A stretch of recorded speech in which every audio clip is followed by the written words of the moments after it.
सभी भक्तों को जय माता दी, हर हर महादेव। भगत जनों, यदि आप सालों पुरानी, बरसों पुरानी जादू टोना, तंत्र मंत्र, भूत प्रेत बाधा की दिक्कत से परेशान हैं, कोई तांत्रिक है जो आपके पीछे पड़ा हुआ है, कोई आपका दुश्मन है जो आपके पीछे पड़ा हुआ है, जो बार बार आप पर तंत्र करवा रहा है और हर प्रकार से आपका बुरा चाह रहा है, आपको जीने नहीं दे रहा है, आपके जीवन में तकलीफें उत्पन्न कर रहा है और आप जगह जगह चौकियों पर नौते भक्तों के पास, तांत्रिकों के पास जा जाके थक चुके हैं, परेशान हो चुके हैं और आपको समाधान नहीं मिला है, आप रुपए पैसे बर्बाद करके थक चुके हैं।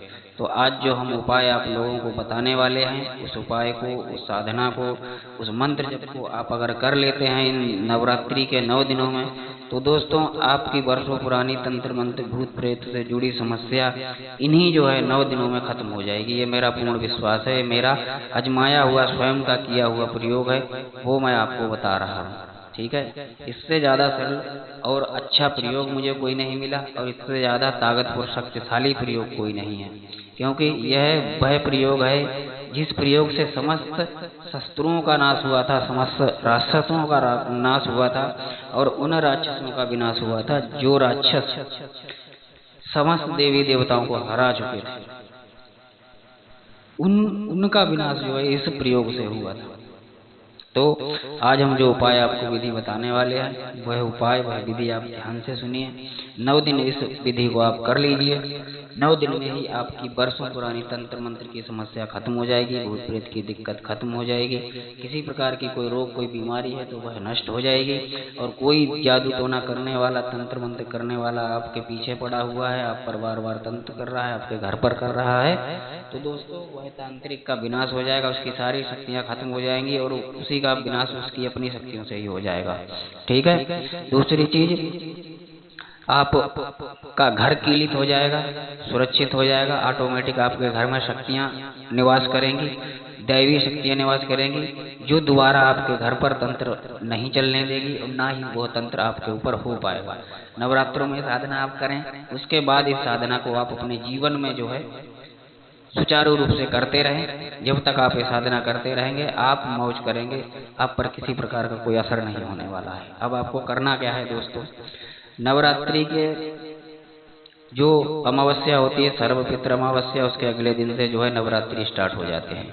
तो आप पहले दिन ही पूजा सामग्री ले आएंगे, कलश स्थापना करने के लिए, सारा विधि विधान करने के लिए आप सब कुछ व्यवस्था करके घर में ले आएंगे। एक नारियल भी लाएंगे, चुन्नी भी लाएंगे, माता की तस्वीर भी लाएंगे, भोग प्रसाद के लिए भी जो है व्यवस्था करेंगे माता की, और पान सुपारी, ध्वजा, नारियल, लौंग, बतासा, जायफल, पान वगैरह आदि सब चीज़ें आती हैं पूजा में, घी वगैरह जो कुछ भी है, हवन सामग्री आदि, वह सब चीज़ें आप लेकर के आएंगे।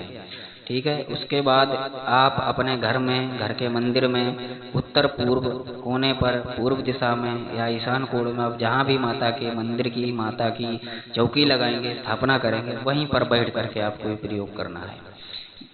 घी जो है आप देसी घी का जलाना चाहते हैं या जला सकते हैं, आपकी सुविधा है तो देसी घी का जलाइए। सरसों के तेल की व्यवस्था है तो सरसों के तेल का जलाइए, बेहतर है सरसों का तेल का जला लीजिए या देसी घी का जला लीजिए, जो भी उत्तम हो, सुगम हो, वो आप जलाएं। ठीक है। कहीं से दुर्गा सप्तशती नाम की पुस्तक ले लें, खरीद के ले आएं, या गूगल से जो है PDF रूप में डाउनलोड कर लें, दुर्गा सप्तशती। ठीक है, वो पुस्तक डाउनलोड कर लें। उसमें आपको क्या डाउनलोड करना है, दुर्गा कवच और दुर्गा सप्तशती पाठ, दुर्गा सप्तशती जो सिद्ध कुंजिका स्तोत्र है वो, ये 2 चीजें आपको डाउनलोड कर लेनी है। ठीक है। एक रुद्राक्ष की माला आपको चाहिए होगी। अब आपको व्रत तो रखना ही है, व्रत संबंधी जो भी नवरात्रों में नियम होते हैं वो आपको पूरे करने हैं। कहीं बाहर जाना आना नहीं है। 9 दिन की, 10 दिन की आपको छुट्टी ले लेनी है अपने काम धंधों से, कि बस हमें केवल माता का व्रत रखना है, साधना करनी है और कुछ नहीं करना है। ठीक है। अब आप क्या करेंगे दोस्तों, सुबह ब्रह्म मुहूर्त में उठेंगे, 4 बजे उठिए। 4 बजे उठ करके पूरी तैयारी आप पहले दिन से ही कर लें, नहीं तो उस दिन तो आप 4 बजे से उठ करके तैयारी कर ही डालिए, सारी तैयारी कर लीजिए। गंगा जल छिड़किए घर में और बाकायदा पवित्रीकरण करके पूजा में बैठिए। ठीक है। पूजा में बैठेंगे तो सब चीज़ स्थापित कर लेंगे। ठीक है। अब आप जो है पूजा में बैठेंगे तो सर्वप्रथम अपने ऊपर जल छिड़केंगे। ठीक है। अपने समस्त अंगों पर जल छिड़केंगे और पवित्रीकरण की भावना करेंगे कि हम अंदर और बाहर पूर्णतः पवित्र हो रहे हैं। पहले आप 3 बार अपने ऊपर जल छिड़केंगे कि हम बाहर से हमारे सभी अंग प्रत्यंग पवित्र हो गए। फिर उसके बाद 3 बार उस जल को पिएंगे। ठीक है। ओम माधवाय नमः, ओम केशवाय नमः, ओम ऋषिकेशाय नमः नाम बोल करके आप जल पी लेंगे 3 बार। ठीक है। अब आप भावना करेंगे कि हमारा अंतःकरण, मन, वाणी तीनों पवित्र हो रहे हैं। ठीक है। यानी कि हम अंदर से पूरी तरह से पवित्र हो चुके हैं, मन, वाणी, कर्म से, अंतःकरण से। ठीक है।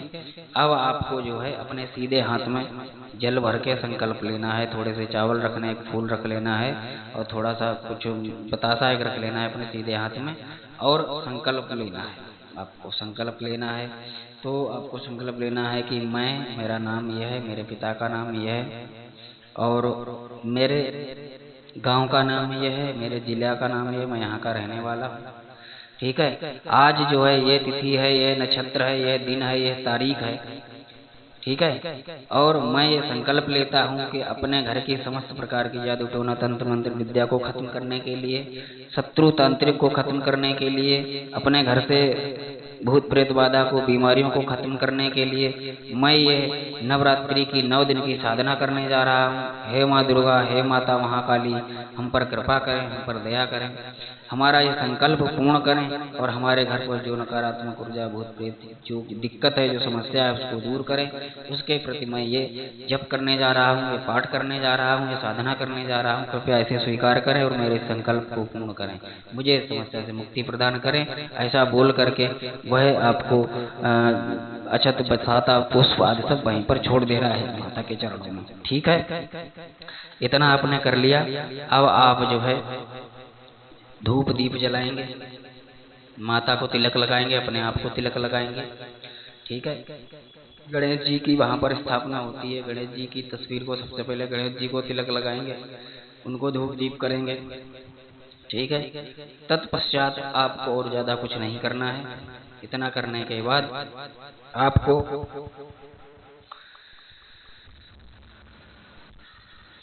माता की आरती करनी है। ठीक है। माता की आरती करनी है। आरती करने के बाद माता को लौंग, 1 जोड़ा लौंग, 1 बतासे का भोग लगाना है। नारियल का भोग लगाना चाहते हैं तो लगा दीजिए। पहला दिन है, शुभारंभ कीजिए साधना का। 1 नारियल को आप कलश में स्थापित करेंगे लाल चुन्नी बांध करके। ठीक है। और 1 नारियल का भोग लगा दें माता को। उसके बाद पंचमिष्ठान, पंचमेवा का भोग लगाएं और मिठाई वगैरह लेकर के आए वो भोग लगाएं, फल आदि भोग में लगाएं, माता को रखें वहाँ पर। अग्नि पर भोग देंगे साकिल्य के साथ। कम से कम 10 या 11 आहुति या 9 आहुति तो आपको डालनी है माता के नाम की। ठीक है। यह आहुति आपको डाल देनी है। उसके बाद में आपको कवच का पाठ करना है, दुर्गा कवच का। दुर्गा कवच का आपको पाठ कर लेना है। ठीक है। दुर्गा कवच पाठ करने के बाद आपको दुर्गा सप्तशती का पाठ करना है। दुर्गा सप्तशती का पाठ आपको वहां तक लेकर चलना है जहां पर ये मंत्र आता है, ओम ऐं ह्रीं क्लीं चामुंडाय विच्चे, ओम ग्लौं हूं क्लीं जुं सहा ज्वाला ज्वाला ज्वल ज्वल प्रज्वल प्रज्वल, ऐं ह्रीं क्लीं चामुंडाय विच्चे ज्वल हम सम लं छम फट स्वाहा। ये मंत्र जहां तक आता है वहां तक आपको दुर्गा सप्तशती के सिद्ध कुंजिका स्तोत्र का पाठ कर लेना है। ठीक है। वहां तक कर लिया। उसके बाद आप माला उठाइए और माला उठा करके इस मंत्र का, जो मंत्र अभी मैंने बोला है, उसका आपको कम से कम 11 माला जाप करना है। ठीक है। मंत्र थोड़ा सा बड़ा है लेकिन ये आप कर लेंगे तो आप निश्चित हो जाइए समस्या का समाधान 100%, 1000% होगा। 11 माला आपको इस मंत्र का उसी रुद्राक्ष की माला से जाप करना है। ठीक है। जाप करने के बाद सामने एक लोटे में जल भर के रखना है। ठीक है। उस लोटे में 11 बार फूंक मारनी है। ठीक है। जब आपका ये मंत्र जब 11 बार 11 माला का समाप्त हो जाए तब आपको उस लोटे में के जल में 11 बार फूंक मारनी है। उसमें 1 जोड़ा लौंग डाल के रखें। ठीक है। थोड़ा सा 1 बतासा डाल के रखें और थोड़ा सा क्या बोलते हैं उसमें गंगा जल भी डाल के रखें और उसमें 11 बार फूंक मार दें उस जल में। उसके बाद आगे का जो सिद्ध कुंजिका स्तोत्र का पाठ बच जाता है उस पाठ को आप पूर्ण कर दें। ठीक है। पूर्ण करने के बाद आप माता से क्षमा प्रार्थना करेंगे। उसके बाद में आप जो है शांति पाठ करेंगे। ठीक है। शांति पाठ करने के बाद आप इस जल को पिएंगे, अपने घर में छिड़केंगे अंदर से बाहर की तरफ, और अपने घर में जो लोग हैं उनको पीने के लिए देंगे। ठीक है। जो भभूत बचेगी उस भभूत का आप सेवन करेंगे, अपने घर में छिड़केंगे, चारों कोनों में घर के डालेंगे और स्वयं सेवन करेंगे उस भभूत का, और जल में डाल करके उस भभूत का छिड़काव करेंगे अपने घर में। नीम के पत्तों से, नीम की टहनी से, नीम के पत्तों से करेंगे। ठीक है। ये क्रिया आपको 9 दिन करनी है। प्रतिदिन आपको इस प्रकार से ही करना है। ठीक है। 9 दिन आपको एक क्रिया करनी है। अब आपको एक बात और बता दें कि 11 माला जाप अगर आप एक बार में नहीं कर सकते तो थोड़ा थोड़ा करके कर लें सुबह शाम में। ठीक है। एक बार में ही करना चाहते हैं तो एक बार में ही कर लें। आरती वगैरह पाठ जो है सुबह शाम डेली होगा। ठीक है। और जो पाठ है वो भी आप करेंगे। बहुत बेहतर होगा कि आप थोड़ा थोड़ा पाठ करके सुबह शाम में कर लें। 11 माला प्रतिदिन आपको करना है। ठीक है। ज़्यादा नहीं बताया हूँ, कम बताया है। माता के प्रति पूर्ण श्रद्धा रखें, पूर्ण विश्वास रखें, सभी नियमों का पालन करें जो होते हैं। मीठ, मदिरा, मांस सेवन आदि कुछ भी नहीं करना है। ब्रह्मचर्य का पूर्ण पालन करना है, किसी से बातचीत नहीं करनी है, घर में रहना है, और माता के भजनों का श्रवण करना है, उनके भजनों का गान करना है, शांति बनाए रखना है, माता का ध्यान करना है। और ध्यान में जब आप बैठेंगे तब आप यह ध्यान करेंगे कि माता की शक्तियाँ, माता की दिव्य शक्तियाँ हमारे अंदर समाहित होकर के हमारे घर में आकर के हमारे समस्त रोगों का, समस्त तकलीफों का, समस्त परेशानियों का अंत कर रही हैं। बस आपको ये ध्यान करता रहना है। ठीक है। उसके बाद में शाम को आपको क्रिया कर लेनी है। जब 9 दिन पूर्ण हो जाए, 9 दिन, बहुत से लोग क्या करते हैं कि 9वें दिन ही सारी कहानी खत्म कर देते हैं, तो 9वें दिन सारी कहानी खत्म नहीं करनी है। 9 दिन तक आपको पूर्ण व्रत रखना है, पूर्ण जो है पाठ करना है, पूर्ण जो है जप करना है, और 10वें दिन आपको जो है ये क्या करना है, आपको हवन करना है। 10वें दिन सुबह उठेंगे, पूजा पाठ आदि करेंगे, और जब भी करेंगे, और फिर 10वें दिन आपको हवन करना है। हवन करने के बाद कन्या भोज करना है। ठीक है। कन्या भोज के साथ ही साथ माता का जो है विसर्जन हो जाता है, माता ले आती हैं। फिर आपको उस दिन जो है वो नारियल जो है वो आपके घर में रक्षा कवच के रूप में रखा रहेगा। कलश पर जो रखा है उसको आपको नहीं फेंकना है, नहीं छेड़ना है, उस नारियल को रखना है, और कलश को भी स्थापित करके ही रखना है, एक नया उसी पर रखना है। ठीक है। उसके बाद कलश जो है थोड़ा सा हिला दिया जाता है, लेकिन कलश को पुनः आप वो जल अर्पित करिए। जल अर्पित करके या तो उस नारियल को आप जो है कुछ लोग समर्पित कर देते हैं, कुछ लोग अपने घर में रख लेते हैं, लेकिन आपको वो नारियल कहीं नहीं ले जाना है, आपको वो नारियल अपने घर में रखना है। पूजा की जो भभूत होती है उसको आप अपने प्रयोग के लिए भर के रख लेंगे किसी डिब्बे वगैरह में। बाकी की भभूत और अन्य पूजा सामग्री जो है जौ वगैरह होते हैं वो आप विसर्जित कर सकते हैं, जल प्रवाह कर सकते हैं। ठीक है। तो इस प्रकार से विसर्जन हो जाएगा। और उस दिन भी आपको रात को जो है दुर्गा जागरण होता है, भक्ति भजन आदि होता है, पूजा सेवा साधना करनी है। एक घर के मेन दरवाजे पर दीपक जला कर रखना है, और शाम को भी उसी प्रकार से पूजा प्रार्थना करनी है। दोस्तों यकीन मानिए पूजा प्रार्थना आपको जारी रखनी है, करते रहना है, और आप देख चुके होंगे कि इन 9 दिनों में आपकी समस्या का समाधान हो जाएगा। लेकिन ध्यान रहे, क्योंकि कोई दूसरा भी जो कर रहा होगा उसने भी साधना की होगी तो वो भी पलटवार करेगा, तो आप इस जप को, इस क्रिया को बंद नहीं करेंगे, लगातार करते रहेंगे। ठीक है। नवरात्रि समाप्त हो जाएंगे लेकिन आपको क्रिया बंद नहीं करनी है, लगातार करते रहना है, क्योंकि उसकी भी साधना पूर्ण हुई होगी, उसकी भी साधना समाप्त होगी तो वह और तीव्र गति से आप पर वार करेगा। अगर आपने पूजा बंद कर दी, पाठ बंद कर दिया, जप बंद कर दिया, तो वह सारी की सारी चीजें आप पर पलट देगा। जितनी आप नहीं पलट पाएंगे उससे ज्यादा वो पलट देगा।